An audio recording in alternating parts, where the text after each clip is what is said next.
എല്ലാം ഞാൻ പഠിച്ച ക്വസ്റ്റ്യൻസ്. ഞാൻ ഈ പരീക്ഷയ്ക്ക് പാസ്.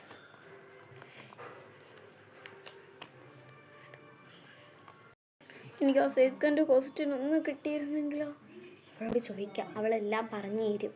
ഡി രേഷ്മേ, എടി സെക്കൻഡ് ക്വസ്റ്റ്യൻ ഇപ്പം തന്നെ പറഞ്ഞു തരാം. പൊടി. അപ്പോൾ നിനക്കിനി പറഞ്ഞു തരുന്നില്ല എൻ്റെ ജോലി. മൈൻഡ് വെക്കാതിരുന്ന എഴുതാം. മനഃപൂർവ്വം കാണിച്ചു തരാം. നീ എന്നോട് ചോദിക്കും. ബാക്കിയുള്ള എഴുതാം. അത് 1 മാർക്കല്ലേ, പോട്ടെ. ബാക്കിയെല്ലാം എനിക്കറിയാവുന്നതാ.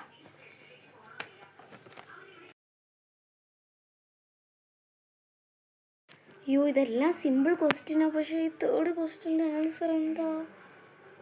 അഞ്ജുവിനോട് കേൾക്കാം. അവൾക്ക് മനസ്സിലായില്ല ഞാൻ ഇന്നലെ അവളെ മനഃപൂർവ്വം അവോയ്ഡ് ചെയ്തതാണെന്ന്.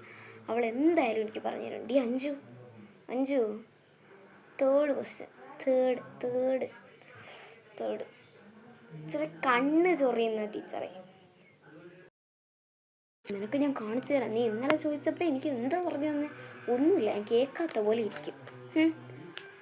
എനിക്ക് ഈ എക്സാമിൻ്റെ എല്ലാം അറിയാം. ഞാൻ ഫുൾ മാർക്ക് എടുത്ത് പാസ്സാവും. നിനക്ക് ഞാൻ പറഞ്ഞു തരുന്നുണ്ട് എന്താണെന്ന് എക്സാം കഴിഞ്ഞിട്ട്. നീ കേൾക്കുമല്ലോ. എന്താടി നീ പറഞ്ഞു തരാത്തതെന്ന്. അപ്പം ഞാൻ അതിനുള്ള ഉത്തരം തരാടി. കഷ്ടം. അവൾ കേട്ടിട്ട് മൈൻഡ് ചെയ്യാത്ത പോലെ ഇരിക്കണം. ഞാൻ എന്തൊരു ചെയ്യുമെന്ന് എനിക്കറിയില്ല.